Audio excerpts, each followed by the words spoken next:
Goldman Sachs puts youth unemployment at around 70%, and worryingly it says about 77% of schoolgoers are getting a low to medium standard of education. But it's welcomed government initiatives to boost youth employment, which include the Employment Incentive Bill, the expanded Public Works Programme and the Community Works Programme.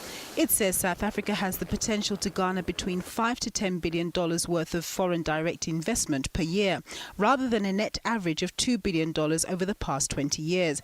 But it warns that in light of recent labour tensions, the country must communicate to the outside world that its workforce is a reliable partner for growth. What investors want to know and business generally want to know is that they have a reliable partner in labour that they could depend on, perhaps cut painful deals with labour, but at the end of the day, having got the deal, whatever the deal is, that'll be implemented and executed upon.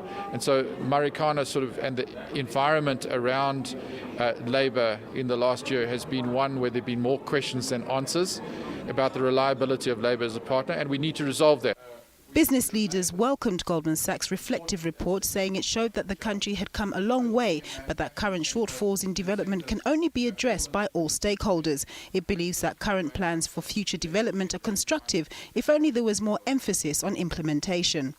The National Development Plan, I think, has introduced a dialogue that is forward-looking and is challenging, and that really calls upon every South African to become a patriot in the sense of the word, of wanting the best for their country and being ready themselves to work for that. Finance Minister Pravin Gordhan was unapologetic about the state supporting over 16 million social grant beneficiaries, arguing that society would be in a far worse shape if that net wasn't made available. He stressed that South Africans needed to be more like Madiba's generation, who thought for the collective, not the individual. If those who have are unwilling to share, how are the have-nots going to get access to resources or jobs or skills or anything like that? So we've got to be a particularly sharing society over the next 20 to 40 years for us to reach the kind of numbers that we are talking about as goals that we've set either in the NDP or in any other backdrop. Goldman Sachs expressed concern that as the US Federal Reserve starts to taper its stimulus program, South Africa would be vulnerable to capital outflows, which it can ill afford given its wide current account and fiscal deficits.